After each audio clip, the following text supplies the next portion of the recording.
આકાશવાણી અમદાવાદ વડોદરા પ્રાદેશિક સમાચાર હેમાંગીની સોનારા વાંચે છે. સૌપ્રથમ મુખ્ય સમાચાર.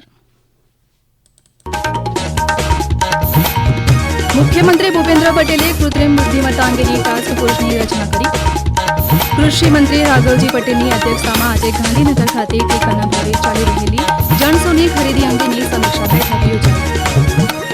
વલસાડ જિલ્લાના ગોરેગામ પ્રાથમિક આરોગ્ય કેન્દ્ર અને તેના હસ્તકના 7 પેટા આરોગ્ય કેન્દ્રોને રાષ્ટ્રીય કક્ષાના પુરસ્કાર માટે પસંદગી. નાણામંત્રી કનુભાઈ દેસાઈએ અમલેશ્વર ખાતે 16 કરોડ રૂપિયાના ખર્ચે નિર્માણ પામેલા જેટકોના નવા સબસ્ટેશનનું લોકાર્પણ કર્યું. ઊંઝા ખેતીવાડી ઉત્પન્ન બજાર સમિતિની 14 બેઠકો માટે આજે મતદાન થયું. આવતીકાલે મતદાન થયું.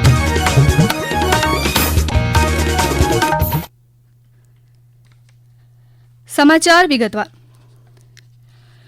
મુખ્યમંત્રી ભૂપેન્દ્ર પટેલે કૃત્રિમ બુદ્ધિમત્તા અંગેની ટાસ્ક ફોર્સની રચના કરી છે. તાજેતરમાં સોમનાથમાં યોજાયેલી ચિંતન શિબિરમાં ટાસ્ક ફોર્સ રચવા માટે નિર્ણય જાહેર કરાયો હતો. રાજ્ય સરકારના સાયન્સ એન્ડ ટેકનોલોજી વિભાગના અગ્ર સચિવ આ ટાસ્ક ફોર્સના અધ્યક્ષ તરીકે તેમજ સભ્ય સચિવ તરીકે આઈસીટી અને ઈ ગવર્નન્સના નાયબ નિયામક સેવાઓ આપશે.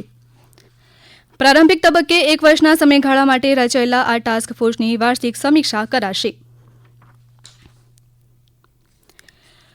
કૃષિ મંત્રી રાઘવજી પટેલની અધ્યક્ષતામાં આજે ગાંધીનગર ખાતે ટેકાના ભાવે ચાલી રહેલી જણસોની ખરીદી અંગેની સમીક્ષા બેઠક યોજાઈ.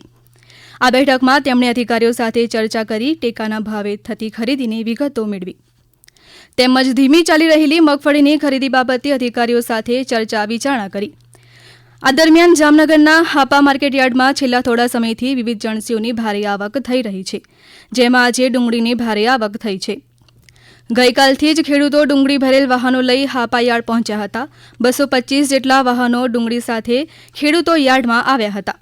15,000 જેટલી ગુણીની આવકથી યાર્ડ ડુંગળીથી ઉભરાયું હતું. યાર્ડના ઇતિહાસમાં સૌપ્રથમ વખત ડુંગળીની આટલી આવકથી નવી જાહેરાત ન થાય ત્યાં સુધી ડુંગળીની આવક બંધ કરાઈ હતી. આ અંગે હાપા માર્કેટિંગ યાર્ડના ચેરમેન મુકુંદ સભાયા વધુ માહિતી આપે છે. જામનગર માર્કેટિંગ યાર્ડ હાપા ખાતે આજે ઐતિહાસિક ડુંગળીની આવક થઈ છે. આજે 15,000 જેટલી આવક માર્કેટિંગ યાર્ડમાં થઈ છે. ત્યારે ખેડૂતોને બીજા માર્કેટિંગ યાર્ડ કરતા પણ સારા એવા ભાવ મળે છે અને બજાર ભાવ સારા હોવાને કારણે ખેડૂતો પણ વધારેમાં વધારે અહીંયા માર્કેટિંગ યાર્ડ આપવાની પસંદગી કરે છે. નવી આવક જે 15,000 જેવી છે અત્યારે નિયંત્રણ માટે રોક લગાવી છે. વલસાડ જિલ્લામાં પ્રથમવાર ગોરેગામ પ્રાથમિક આરોગ્ય કેન્દ્ર સહિત તેના હસ્તકના 7 પેટા આરોગ્ય કેન્દ્રો રાષ્ટ્રીય કક્ષાએ પસંદગી પામ્યા છે. ભારત સરકારના આરોગ્ય અને પરિવાર કલ્યાણ મંત્રાલયે વલસાડ જિલ્લાના ગોરેગામ પ્રાથમિક આરોગ્ય કેન્દ્ર અને તેમના 7 પેટા આરોગ્ય કેન્દ્રો પાલણ, તિગરા, વાઘલપુરા, સોનવાડા, કુંડી, Dhanori, કેવાડાને national quality assurance standard એક્રેડિટેશનનું રાષ્ટ્રીય કક્ષાનું પ્રમાણપત્ર આપવામાં આવ્યું છે. વલસાડના અમારા પ્રતિનિધિ નવીન પટેલ જણાવે છે કે ગોરેગામ પ્રાથમિક આરોગ્ય કેન્દ્ર અને તેના પેટા આરોગ્ય કેન્દ્રોના દર્દીઓના અભિપ્રાય મેળવ્યા બાદ અને તેમની સારી કામગીરી બદલ આ પ્રમાણપત્રો એનાયત કરવામાં આવ્યા છે. નાણામંત્રી કનુભાઈ દેસાઈએ ભરૂચ જિલ્લાના અમલેશ્વર ખાતે 16 કરોડ 66 લાખ રૂપિયાના ખર્ચે નિર્માણ પામેલા જેટકોના નવા 66 કેવી સબસ્ટેશનનું લોકાર્પણ કર્યું. આ પ્રસંગે તેમણે કહ્યું કે વાયબ્રન્ટ ગુજરાત સમિટથી દેશ વિદેશના અનેક રોકાણકારોએ ગુજરાતમાં રોકાણ કરવાનું પસંદ કરતા ગુજરાત સમગ્ર ભારતનું ગ્રોથ એન્જિન બની ગયું છે.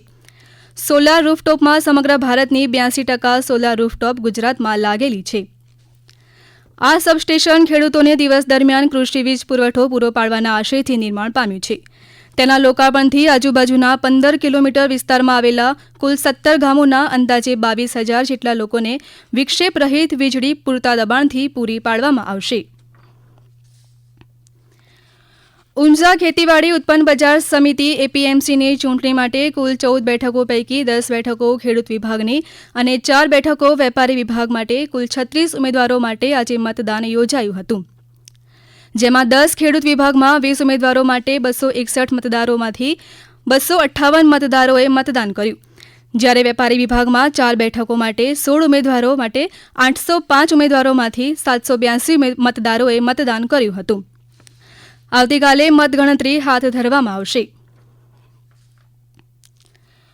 મુખ્યમંત્રી કન્યા કેળવણી નિધિ યોજના અંતર્ગત 2017થી અત્યાર સુધી 21,000 વિદ્યાર્થીઓને તબીબી ક્ષેત્રે કારકિર્દી બનાવવા માટે 620 કરોડ રૂપિયાની સહાય ચૂકવવામાં આવી છે. આ અંગે સાંભળીએ એક અહેવાલ. રાજ્યની દીકરીઓને શ્રેષ્ઠ તબીબી શિક્ષણ મળી રહે તે માટે મુખ્યમંત્રી કન્યા કેળવણી નિધિ યોજના શરૂ કરવામાં આવી છે. આ યોજના હેઠળ 6 લાખ સુધીની વાર્ષિક આવક ધરાવતા પરિવારની વિદ્યાર્થિનીઓને ધોરણ 12 પછી MBBSમાં પ્રવેશ મેળવે ત્યારે તેમને રાજ્ય સરકાર દ્વારા વધુ અભ્યાસ માટે 4 લાખ રૂપિયાની સહાય આપવામાં આવે છે.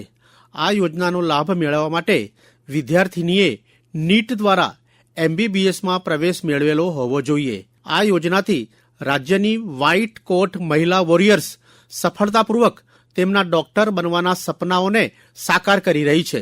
અજય ઇન્દ્રેકર, સમાચાર વિભાગ, અમદાવાદ.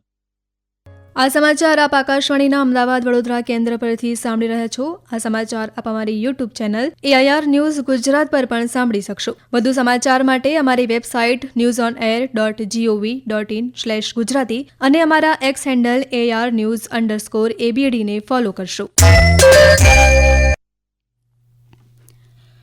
પોરબંદરના માર્કેટિંગ યાર્ડ ખાતે હાલ ટેકાના ભાવે મગફળીની ખરીદી કરવામાં આવી રહી છે.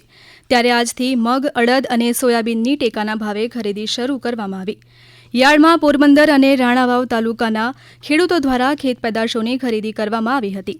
આ અંગે નાફેડના કર્મચારી વિજયભાઈ કુછડિયાએ વધુ માહિતી આપી. ગુજકો માસોલ વતી અત્યારે જે PSS મગફળી, સોયાબીન, મગ, અડદની ખરીદી ચાલુ છે. આજ રોજ યાર્ડ ખાતે આપણે સોયાબીન માટે ખેડૂતોને બોલાવેલ છે. ટોટલ 64 રજીસ્ટ્રેશન સોયાબીનના થયેલ છે. એમાંથી 50 ખેડૂતો આજ રોજ આવેલ છે અને ટેકાના ભાવની ખરીદી ચાલુ છે. ગુજરાતી કાવ્ય સંગીતના ચિરંજીવ સ્વર પુરુષ પદ્મશ્રી પુરુષોત્તમ ઉપાધ્યાયનું 90 વર્ષની વયે નિધન થયું હતું. તેમની જીવન સંગીત યાત્રા અને વારસાને વધાવવા માટે આજે સાંજે અમદાવાદમાં સ્મૃતિ સભા ચાલી રહી છે. ને તમે યાદ આવ્યાના શીર્ષક હેઠળ આયોજિત આ સ્મૃતિ સભામાં ગુજરાતી કાવ્ય સંગીતના ગાયક કલાકારો આરતી મુનશી, કલ્યાણી કોઠાડકર, જાહ્નવી શ્રીમાનકર, અમર ભટ્ટ, નયન પંચોલી, શ્યામલ સૌમિલ મુનશી, પુરુષોત્તમ ઉપાધ્યાયના કેટલાક સ્વરાંકનોની રજૂઆત કરી હતી. કવિશ્રી અંકિત ત્રિવેદી અને તુષાર શુક્લે તેમના સંસ્મરણોને વાગોડ્યા હતા. લખતરના રાજવી અને પૂર્વ ધારાસભ્ય બલભદ્રસિંહજીનું આજે 96 વર્ષની વયે નિધન થયું છે. રાજમહેલ ખાતે તેમના પાર્થિવ દેહને દર્શન માટે મુકાયો હતો. ત્યાં તેમના શ્રદ્ધાસુમન અર્પણ કર્યા હતા. રાજવીઓના મોક્ષધામ ખાતે અંતિમ સંસ્કાર કરવામાં આવ્યો હતો. રમતગમત, યુવા અને સાંસ્કૃતિક પ્રવૃત્તિઓ વિભાગ દ્વારા આગામી સમયમાં અંધજનો માટે ખાસ ખેલ મહાકુંભ યોજાશે. આ ખેલ મહાકુંભમાં બોટાદ અને ભાવનગર જિલ્લાના સ્પર્ધકો માટેનું રજીસ્ટ્રેશન શ્રી કૃષ્ણકુમારસિંહજી અંધ ઉદ્યોગ શાળા ખાતે કરવામાં આવશે. અમારા ભાવનગર જિલ્લાના પ્રતિનિધિ સુરેશ ત્રિવેદી જણાવે છે કે વર્ષ 1 થી 18 અને 19 થી 45 વયજૂથ એમ 2 વિભાગમાં સ્પર્ધાઓ યોજવામાં આવશે. ફોર્મની સાથે જરૂરી દસ્તાવેજો આગામી 10 જાન્યુઆરી સુધીમાં નિયત નમૂનાનું ફોર્મ મેળવી સંપૂર્ણ વિગત સાથે રૂબરૂ રજૂ કરવાનું રહેશે. ગીર ગઢડાના પત્તાપુર કાંધી ગામેથી વહીવટીતંત્ર દ્વારા ખનીજ ચોરી પકડી પાડવામાં આવી છે. અમારા ગીર સોમનાથ જિલ્લાના પ્રતિનિધિ રાજેશ ભજગોતર જણાવે છે કે રાવલ નદીમાંથી ખનીજ ચોરી કરતા એક JCB અને 2 ટ્રેક્ટર મળી કુલ 30 લાખ રૂપિયાનો મુદ્દામાલ જપ્ત કરવામાં આવ્યો હતો. અંતમાં મુખ્ય સમાચાર ફરી એકવાર. મુખ્યમંત્રી ભૂપેન્દ્ર પટેલે કૃત્રિમ બુદ્ધિમત્તા અંગેની ટાસ્ક ફોર્સની રચના કરી. કૃષિમંત્રી રાઘવજી પટેલની અધ્યક્ષતામાં આજે ગાંધીનગર ખાતે ટેકાના ભાવે ચાલી રહેલી જણસોની ખરીદી અંગેની સમીક્ષા બેઠક યોજાઈ.